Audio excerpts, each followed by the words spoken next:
का जो भी काम होगा तो जियो से ही होगा।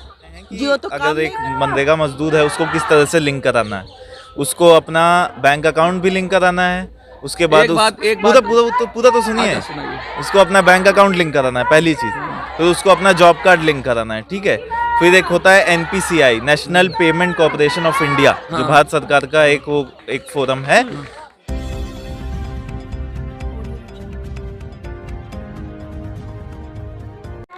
पिछले 3 दिनों से हम बंगाल के लोग यहाँ पर आए हुए हैं, उनका दाबी लेकर आए हैं। लेकिन यहाँ पर आके हम लोग क्या देख रहे हैं कि सरकार जो है, जो कान पे रुई डालकर बैठे हुए हैं, वो आज भी रुई डालकर ही बैठे हुए हैं। ये जो स्लोगन्स रेज हो रहे हैं, लड़ाई लड़ाई लड़ाई लड़ाई, इसका मतलब क्या है? क्या लड़ाई से मतलब लड़ाई जो है वो तो चालू हो गया, अगले दिन भी ये चालू ही रहेगा। अगर केंद्र सरकार ने कुछ दाबी हम लोगों की नहीं सुनी, फिर भी हम लोग जाके अपने अपना डिस्ट्रिक्ट में, अपना अपना ज़िला में जाके ये लड़ाई चालू रखेंगे। जो आप बात कर रहे हैं मनरेगा मजदूरों की, उनके जो दाम बढ़ाने की बात, उनके रोजगार की बात, कि ज़्यादा से ज़्यादा दिनों को रोजगार मिले, लेकिन एक बात बताइए, मजदूरों कब तक मजदूर रहेगा? इनका जीवन स्तर ऊंचा क्यों नहीं उठाते आप लोग? मजदूरी बने रहे, मांगते ही रहे, सक्षम कब होंगे? ये जो आपने पूछा हमसे, मेरे ख्याल से ये सर्कस से आप पूछ लीजिए तो बेहतर होगा।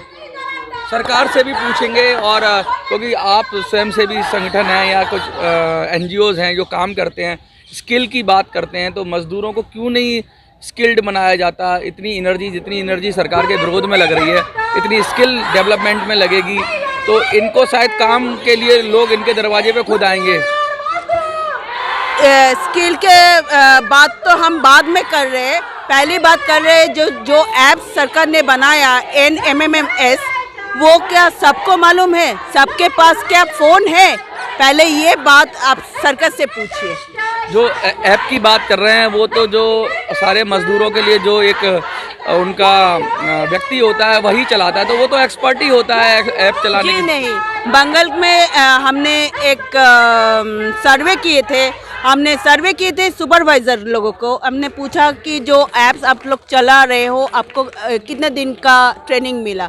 बस दो ही दिन में ट्रेनिंग मिला। 2 दिन में ट्रेनिंग की बात कर रहे हैं। ऐप्स जी ऐप्स जैसे चल रहा है, चलाना नहीं आता है तो हम कैसे चालू करेंगे? ये देखिए, टेक्नोलॉजी का युग है, दुनिया चांद पर पहुंच गई है, मंगल पे जाने की तैयारी हो रही है, हर जीवन के हर क्षेत्र में टेक्नोलॉजी है। अभी मैडम भी मोबाइल हाथ में लेके खड़ी हुई हैं, आप भी आंदोलन मोबाइल कर रहे हो, सब कुछ टेक्नोलॉजी पे है। तो टेक्नोलॉजी से इतना गुरेज क्यों? ऐप के लिए ट्रेनिंग की बात करो लेकिन ऐप हटाओ, ऐप वापस लो, या ऐप की कोई खामी है, नई ऐप की बात करो। लेकिन जब लगातार आप ये कहोगे कि ऐप से काम ही नहीं करना, तो क्या आप आदम युग में जाना चाहते हो, पिछड़े युग में जाना चाहते हो? पहली बात तो ये ऐप्स जो चालू किए थे, ये तो जो बात है तो सबके पास हर जगह पे तो क्या है, डेटा नहीं मिलता, नेटवर्क ही नहीं मिलता है, तो कैसे दैट इज डिफरेंट इशू कि नेटवर्क नहीं मिलता है, तो आप डिमांड करते हैं कि भाई टावर लगाइए, नेटवर्क दीजिए। टावर मतलब कि बस जियो ही टावर चाहिए क्या? दूसरा और भी तो कंपनी है। नहीं, कोई भी कंपनी है, मैंने ये नहीं कहा जियो, आपने कहा। जी मैंने कहा। जियो से क्या तकलीफ है? हम लोगों को तकलीफ नहीं है, मतलब के बंगाल में हर जगह पर जियो काम नहीं करता है। अच्छा, तो बंगाल में क्या काम करता है? और दूसरा कंपनी भी काम करता है, एयरटेल भी है, वोडा भी है। लेकिन अभी क्या हुआ, सरकार का जो भी काम होगा तो जियो से ही होगा। जियो तो काम नहीं करता तो कैसे होगा? कहने का मतलब है कि सरकार पक्षपात कर रही है, कुछ कंपनियों को ज्यादा ये मैंने नहीं कहा, ये आप कर रहे हो। आपने कहा जियो से ही होगा, तो जी जियो से ही होगा, तो ये सबको मालूम है। देखिए, लगातार ये बात खड़े हुए हैं, अपनी बात कर रहे हैं। मुख्य मांग इनकी है कि NMMS ऐप को वापस लो।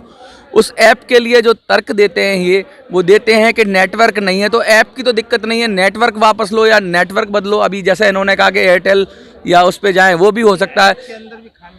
क्या बहुत ज्यादा खामियां? किस तरह की खामियां? देखिए, जहाँ पर नेटवर्क नहीं है, जहाँ पर वो तो नेटवर्क की तो बात होगी, ऐप में क्या खामी? ऐप में देखिए अटेंडेंस का पहले जो है अटेंडेंस का, सुबह एक अटेंडेंस होता है, दोपहर को एक अटेंडेंस होता है।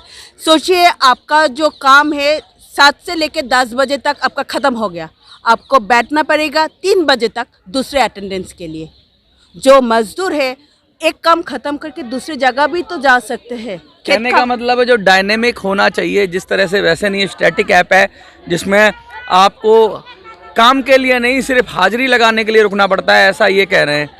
और क्या समस्या है? और दूसरी समस्या ये है कि इस बार चालू कर दिया कि आधार बेस्ड पेमेंट।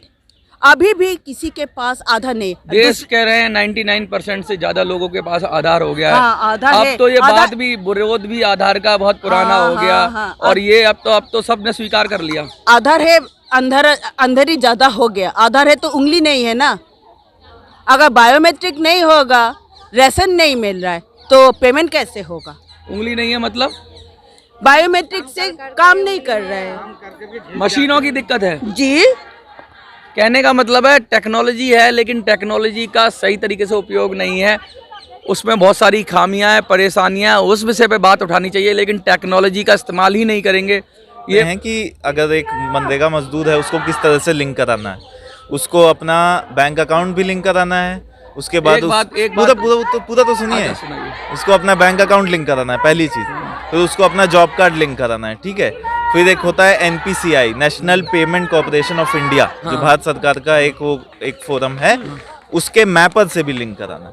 तो ये सारा 3 चीज़ प्रोसेस एक ग्रामीण इलाके में जहाँ पे बैंक 5 किलोमीटर पे एक होता है। सिंगल विंडो की मांग करेंगे फिर आप कि एक ही जगह सारा काम हो जाए? देखिए सरकार मेरी बात तो सुनिए, ये सारी चीज सरकार किस ला रही है, ये बोलते हुए कि हम करप्शन और ये करप्शन हटाना चाहते हैं, ट्रांसपेरेंसी लाना है, ठीक है। लेकिन इनसे करप्शन और ट्रांसपेरेंसी नहीं हट रही। करप्शन जो कि एक भ्रष्टाचार एक सामाजिक बुराई है, एक सामाजिक समस्या है। मतलब वो कहाँ से आती है? वो आती है एक मजबूत और दबंग किस्म का आदमी होता है गांव में, जो वो चाहता है कि अब मेरे हिसाब से चीज़ें चले, मुझे फ़ायदा हो और बाकी दुनिया जाए भाड़ में या जो भी हो।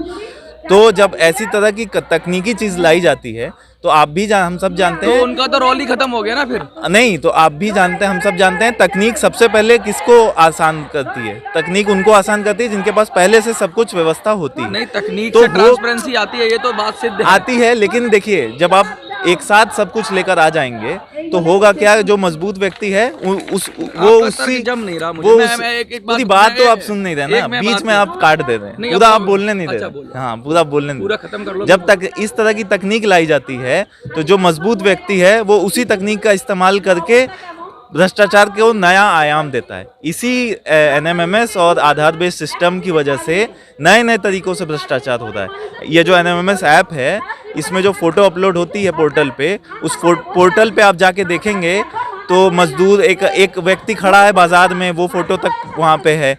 कोई घूंघट में खड़ा है, कोई घूंघट में नहीं खड़ा है, उस तरह की फोटो भी है। मतलब नए तरीकों से भ्रष्टाचार हो रहा है। उसी तरीके से आधार वाला जो ये सिस्टम आया है, इसमें भी यही है। कई मजदूरों का आधार कार्ड अगर लिंक हुआ है तो क्योंकि वो भ्रष्टाचार लिंकेज में हो रहा है, लिंकेज के प्रोसेस में, तो उसके अकाउंट की जगह दूसरे का अकाउंट लिंक हो जाता है। बहुत सारी बातें बोली। पहली बात बोली आपने कि फोटो गलत तरीके से लोड हो रहा है। हाँ। फिर आपने बोला कि आधार कार्ड लिंक नहीं होता, बहुत कॉम्प्लिकेटेड प्रोसेस है। हाँ। तो इस भ्रष्टाचार का मतलब मुझे समझ में नहीं आया कि आप ये तो कह सकते हो कि सरकार ये चाहती है कि इनका डिले हो या इनको मुश्किल आए। हाँ। लेकिन इसमें भ्रष्टाचार कहाँ से आ गया? देखिए, हम ये जब बोल रहे हैं कि इसमें भ्रष्टाचार आ गया, तो वही बात हम दोहरा रहे हैं कि जो मजबूत लोग, जो लोग दबंग लोग हैं गांव में, वो इन्हीं तकनीकों का इस्तेमाल करके नए तरीकों से भ्रष्टाचार कर रहा है। अगर सरकार भ्रष्टाचार खत्म करना चाहती है तो जो सबसे अच्छा तरीका है वो ये है कि सामाजिक अंकेक्षण करे। उसका मतलब होता है कि लोगों के बीच में ही एक एक पाई का हिसाब करे, सोशल ऑडिट उसको बोलते हैं। वो तरीका है, जब सबको जोड़ा जाएगा, जन भागीदारी होगी, तब भी भ्रष्टाचार हटेगा। तकनीक का इस्तेमाल हो, लेकिन तकनीक को इस तरह से यूज ना किया जाए कि इससे ही हाथों में चली जाए। नहीं, अगर ये सोच के यूज किया जाएगा कि इसी तकनीक से सब कुछ ठीक हो जाएगा, तो ऐसा पॉसिबल नहीं, क्योंकि तकनीक को चलाने वाला कौन है? तकनीक को चलाने वाला एक व्यक्ति है, इंसान है। तकनीक से सब चीजों का हल नहीं है। लेकिन मैं ये कहता हूँ, या मैं ये कहना चाह रहा हूँ, जब आप ये बात कहते हैं कि भाई 3 जगह उसको लिंक कराना पड़ता है, जैसा आपने कहा आधार को, जब बैंक अकाउंट खोलते हैं हम, उसको भी तो स्वीकार करते हैं, उसमें भी बहुत सारी प्रोसेसेस होती हैं। प्रोसेसेस तो सब जगह होगी। आप आधार कार्ड, आप वोटर कार्ड डालने जाओगे, वहाँ भी प्रोसेस मिलेगा। आप पानी का, बिजली का बिल के लिए अप्लाई करोगे, मीटर, वहाँ भी कई प्रोसेस होता है। प्रोसेस तो है, प्रोसेस को आप दरकिनार नहीं कर सकते। कोई दरकिनार नहीं कर रहा है, लेकिन आप ये समझिए कि ये इतना जो लंबा प्रोसेस है ना, इसको ये किस लिए है? ये ताकि मजदूरों को मजदूरी मिले। जब ये इसमें देरी होती है, डिले होता है, तो उस मजदूर को उस दिन का पेमेंट नहीं मिलता है, जिससे उसका घर चलता है उस दिन के लिए। कहते हैं कि जस्टिस डिले जस्टिस डिनाइड। इसी तरीके से अगर मजदूरी समय पे नहीं मिलेगी, प्रोसेस के नाम पे अगर उसको लेट किया जाता है, या अगर प्रोसेस ऐसा कॉम्प्लिकेटेड है जिसमें ये कह रहे हैं कि उसमें काफ़ी दिन लग जाते हैं, काफ़ी समय लग जाता है, और अशिक्षा होने की वजह से उस प्रोसेस के अंदर बहुत सारी खामियां हो जाती हैं, तो ये खामियां सरकार को दुरुस्त करनी चाहिए, क्योंकि लगातार ये 60 दिन से धरने पे बैठे हुए हैं। टेक्नोलॉजी का मुझे मोटा मोटा समझ में आया, विरोधी नहीं है ये लोग, लेकिन टेक्नोलॉजी को जितना सरल करना चाहिए था, उससे सरल की जगह उनको कठिन कर दिया गया। जीवन टेक्नोलॉजी को आसान बनाने के लिए थी, उनको भ्रष्टाचार मिटाने के लिए थी, लेकिन टेक्नोलॉजी को अगर मिसयूज किया जाएगा, गलत तरीके से इस्तेमाल किया जाएगा, तो भ्रष्टाचार भी बढ़ेगा और कॉम्प्लेक्सिटी भी बढ़ेगी। तो ये शायद इनका मोटिव है, इसीलिए ये लोग बैठे हुए हैं। 60 दिन के लगभग हो गए हैं। आपको क्या लगता है, मनरेगा मजदूरों को उनका हक मिलना चाहिए? तो वीडियो को ज़्यादा से ज़्यादा शेयर करिए। जंतर मंतर से मिनी संसद के लिए मैं मनोज स्वराज, जय हिंद, जय भारत।